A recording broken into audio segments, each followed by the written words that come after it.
Welcome to SAM Conversation, a program of South Asia Monitor. It is a pleasure to welcome today Mr. Ashok Sajjanhar, ambassador to 3 countries and having served in 7 other countries apart from India, the Foreign Office in India itself, and has been looking at very significant and important foreign affairs related to India for some time now. I think I'll begin with just remembering that when we had the second nuclear test in 98, our relations with Japan got very tense. But the one activity which continued without any kind of hesitation was maritime exercises or meetings of both the Indian Navy and Japanese Navy and the Coast Guards. Those did not stop at all. And in an interview with Mr. George Fernandez, then Defense Minister, gave, where he expressed that he can genuinely understand the concerns of Japan because of our nuclear test, because that's the only country which has been a victim of this. And in that interview, Mr. Fernandez was, clearly spelt out China as India's enemy number 1 in no uncertain terms. The second point is that Mr.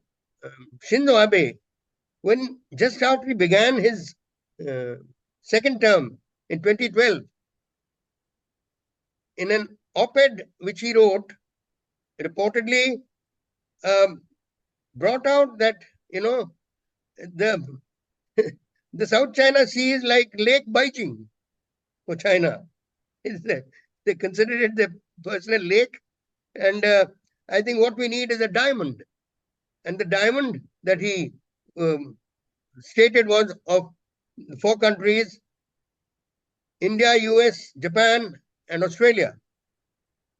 And these 4 countries have been exercising under an exercise Malabar for years now. But as far as the Quad is concerned, this is the 4th meeting held at Wilmington. It was supposed to be held in India, but because of Mr. Biden's inability to attend, it was changed to Wilmington, Delaware. And what has emerged from it is that the Coast Guards of all 4 countries will start meeting actively. My only opening comment is I think that's not enough, because China's illegal, aggressive, and snooping activities in the South China Sea have been increasing, and in 2024 they have reached a fairly annoying level, and to 4 countries, mainly Philippines, Vietnam, Japan, and Manila.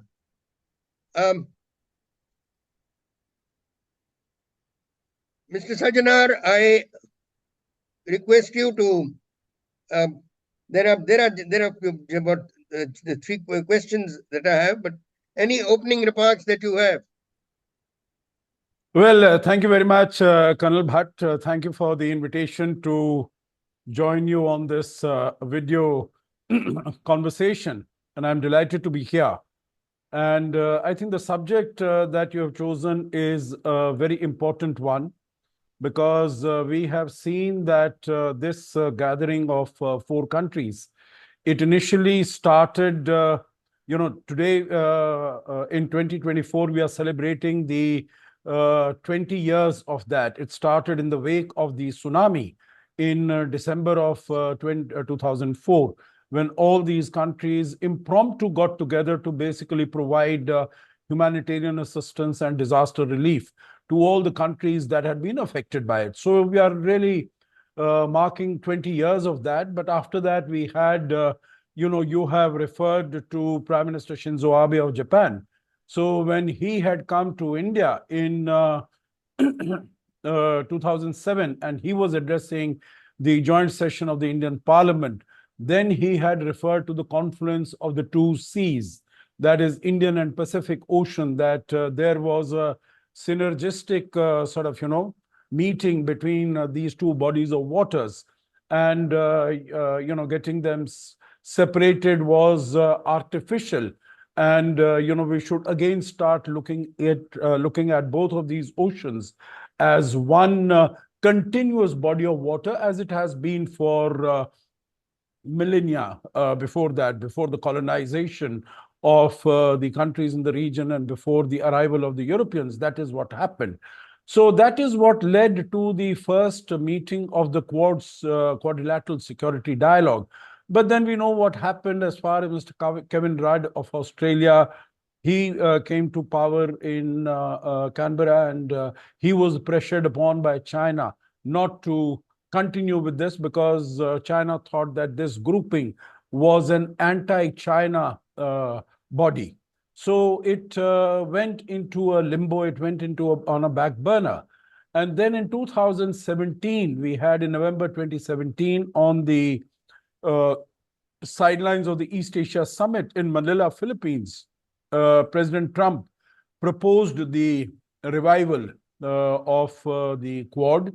And that is when the new incarnation of the Quad really started. So for the first few years, as I'm sure your viewers would be aware, many of them would be aware, that the meetings really took place at the level of officials, senior officials, or vice ministers.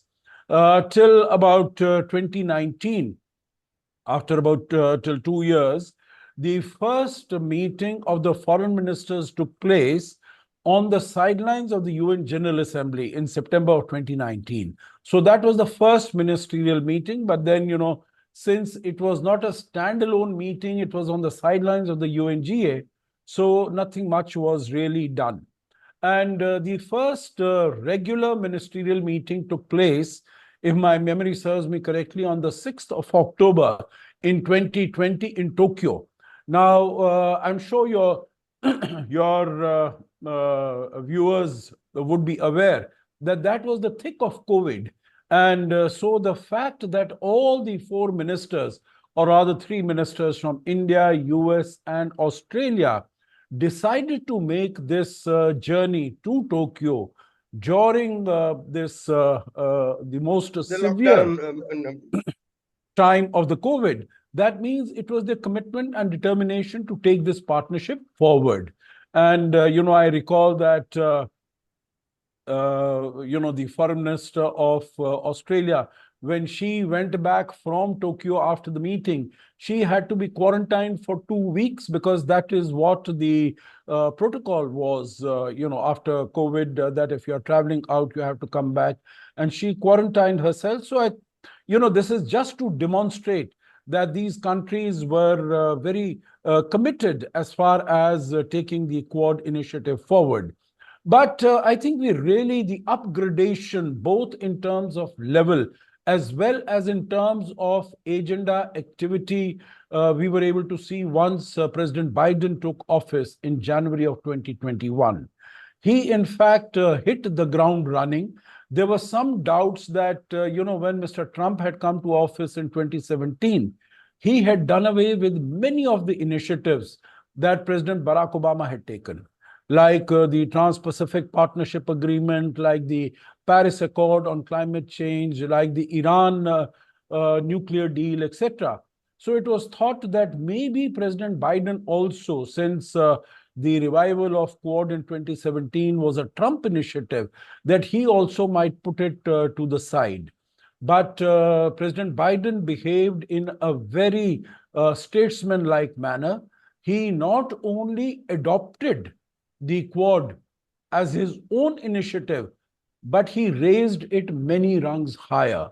So he took office in January of 2021, and in March of 2021, within less than 2 months, he had the first virtual summit amongst the four leaders of the Quad countries. And then he had the first in-person meeting in September that year in Washington, D.C.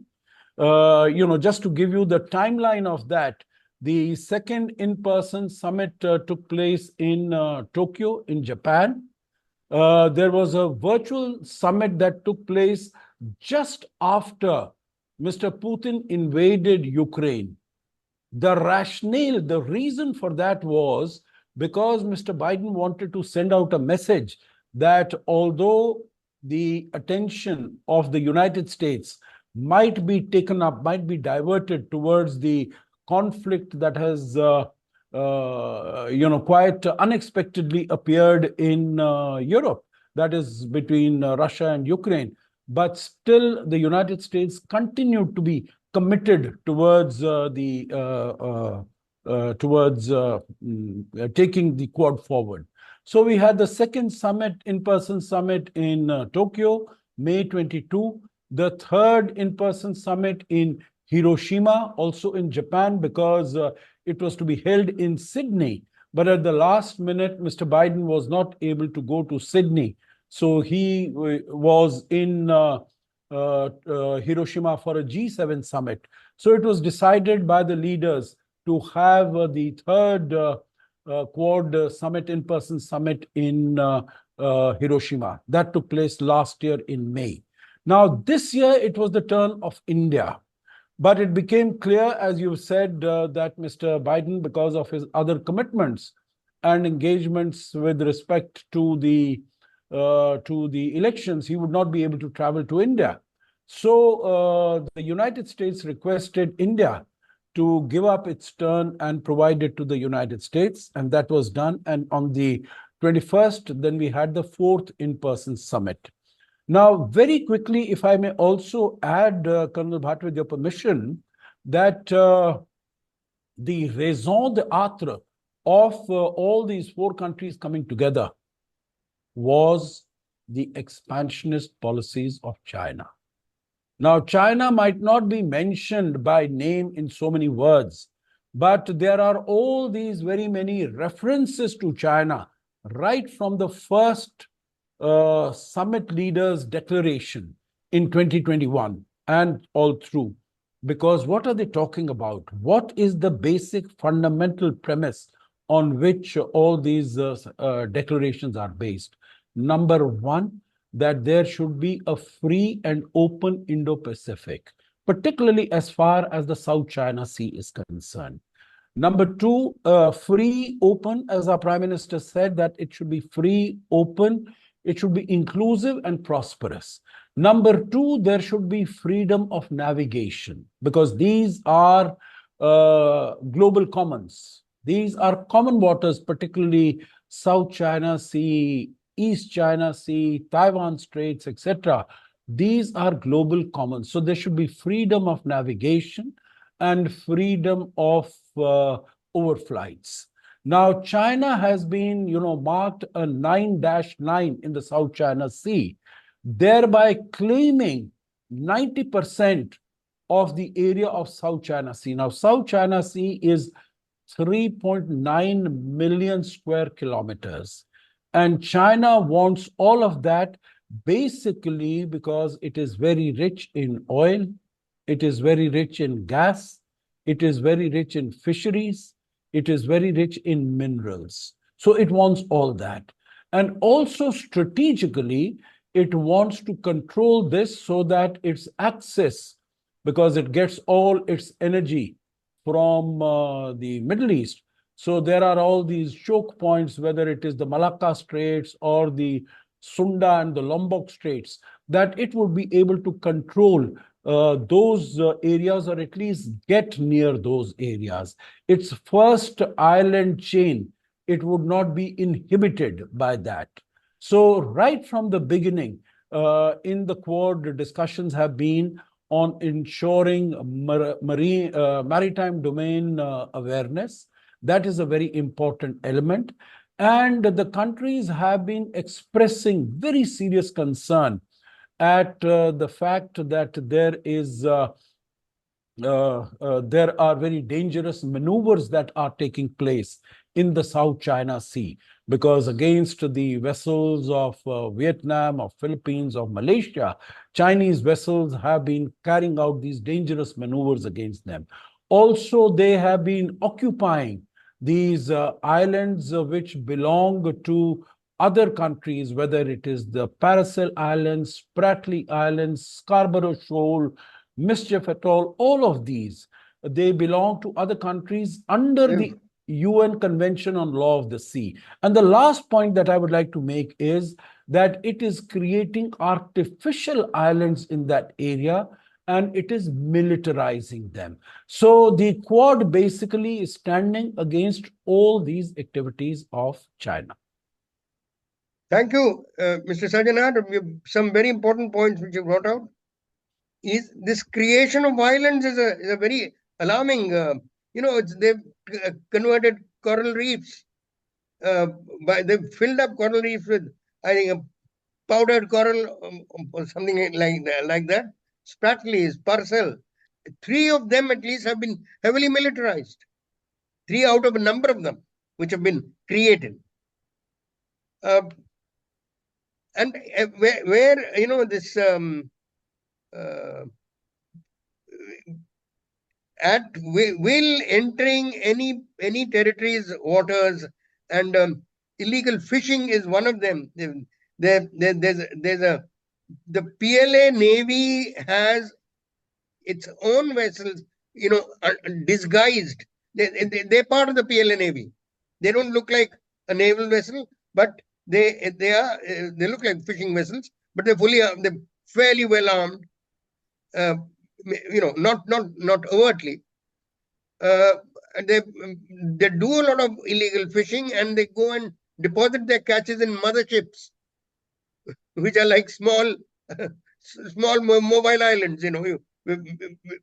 That's then the last serious incursion which they made against the Philippines was of 200 ships.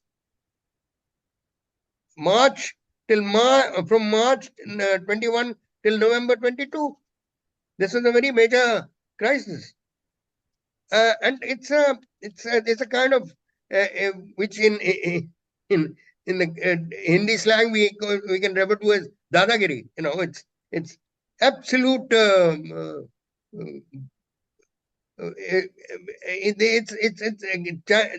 China's PLA Navy is a great nuisance to not these. And out of these 4 countries, it's the one which out of the 4 countries which are part of the Quad, them and the 4 countries which are being affected, it's the only one which has had physical, confrontation with PLA troops. So far of the army only, PLA army, is India. The last was in 2020, where we completed over 50 years of not firing at each other, as China very pressed us very hard to do so from 1967 onwards, when we had some skirmishes in Sikkim. And even here, they've been arming themselves with, they have firearms, but there is a hesitancy of the PLA, army or navy personnel, to actually get involved in firefights, which got proved in 1967. So a lot of their aggressive activity is being done with medieval weapons, even today. Still, I mean that's just one aspect, but the more serious aspect is that they are entering wherever they literally, like Mr. Shinzo Abe referred, treating it as their own lake. With all that you brought out, Mr. Sajjanhar, don't you think that the Quad should continue and continue with um, your comments on this, please.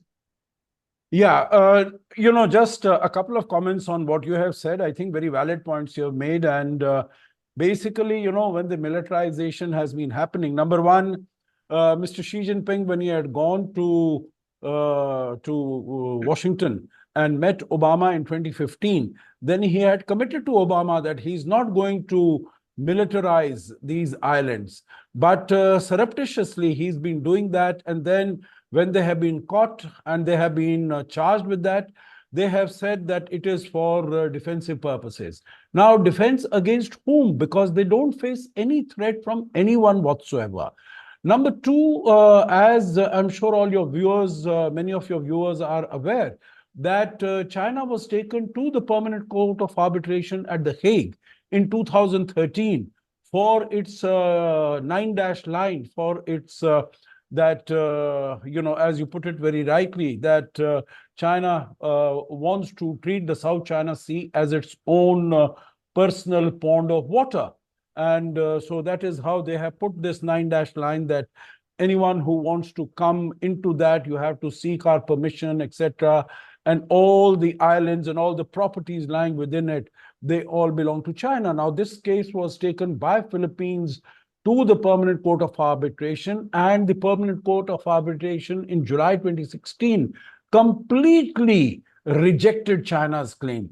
But that notwithstanding, although it says that it's a very, it observes all international laws and all international norms, but it did not obey this particular decision of the Permanent Court of Arbitration. Now, to come to your point, there have been some doubts, some question marks that have been raised, whether the Quad will continue, because two things. One is Mr. Biden will not be the president of the United States beyond January of 2021. So whether the new president, if it is Mr. Trump, would he like to take it forward? If it is Kamala Harris, would she like to give so much of energy and so much of commitment as President Biden has shown? And secondly, Mr. Kishida will also not be there. And definitely the detractors of the Quad, like China, Russia, etc., they would want that, the Quad should be sidelined. But I think there are structural reasons for the continuation of Quad. It has grown from strength to strength, meaning just looking at the number of summit meetings that have taken place, Colonel Bhatt, over the last 3.5 years, six meetings, summit at the summit level. I think it is not only very remarkable, but it is unheard of. So I think the commitment of it doesn't really depend upon individuals or personalities. And I am quite confident that the success that we have observed as far as Quad, in terms of expansion of its scope, in terms of expansion of its activities. In the first summit, it started with the critical and emerging technologies, climate change, and the COVID-19 vaccines. But today, it has expanded so much, whether it is infrastructure, it is connectivity, it is maritime domain awareness. So far, it was in the Pacific. Now it is to be expanded to the Indian Ocean. As you said, also, the Coast Guards are going to carry out these activities. There is so much on education, on healthcare, on cybersecurity, on so many fellowships that are being provided. So the scope has increased manyfold. There are 6 summit meetings. There are 8 times that the foreign ministers have met. And now these leaders decided that the commerce ministers should also meet. So I think that there is a momentum as far as the Quad is concerned. And I don't have the slightest doubt that it will continue to, not only it will continue, but it will continue to grow, expand, flourish, and prosper. Thank you, Mr. Sajjanhar. And I think just as well, because in August 23, China expanded its maritime map so to speak, which claimed almost the entire South China Sea. So what Mr. Abe said then, they're actually now proving on the ground, that.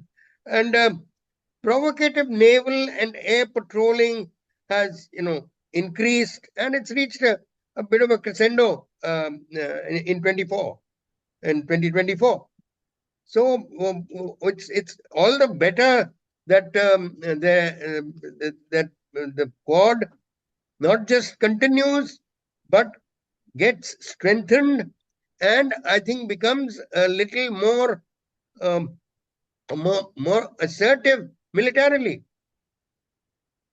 Militarily, they're already pretty well, you know, uh, uh, they've exercised together for years. So there's good interoperability between the four countries now, because China it understands the language of getting kicked Yeah. physically. Yeah, you're right. I think it is, it understands the language of pressure, it understands the language of Absolutely, because force. no amount of Persuasion diplomatic. works with it. Yeah. Absolutely. So it's time that they are given a jolt or two, and we only by the Indian Navy by itself is, it's quite, it can do a lot. It's Yeah, it's a it's professional force. It's a a very professional force professional and force. very well equipped and very well experienced. But if you So permit, Colonel Bhatt, because I think we are running short of yeah, time, yes, and yes, that please, please. yeah, what I would like to say here is that not under the rubric of the Quad, but on a parallel stream, we have the Malabar exercises. And the Yes, Malabar exercises are also being conducted between India and the United States since 1990s. And yes. then Japan came on board in JMX, 2014, we have an exercise with Japan. or JMX. Japan also, but under the Quad, the four countries, and Australia was also included more recently, I think in Yes, quite. 2019 or 2020. Yes, So yes, we have this parallel exercise. The second point is that as far as the military aspect of it this is concerned, the real hard security, the countries have formed what is called the AUKUS. Australia, yes. UK, US, and sort of getting nuclear submarines and nuclear power, military power to Australia.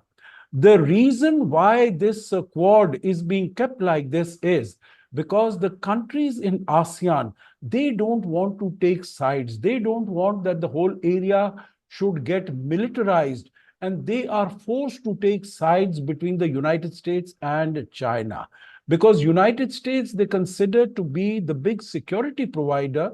But as far as China is concerned, China is their biggest economic partner.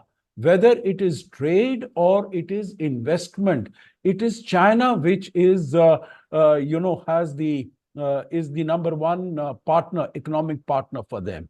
So they don't want to take sides, because if they move towards the United States, then of course they will face the pressure from China. And we have seen that also, that China will stop investments, China will stop trade, and that will be very detrimental for the interests of these ASEAN countries. And that is why Prime Minister Modi has said that the Quad is a force for global good. We are providing these common goods to the countries of the region, so that their dependence on China comes down. Their dependence on China decreases, and they are able to take independent decisions, free decisions, as we go forward. And that is why I think we are not focusing on so much of militarization, except for the maritime domain awareness, focusing on illegal fishing, unidentified fishing.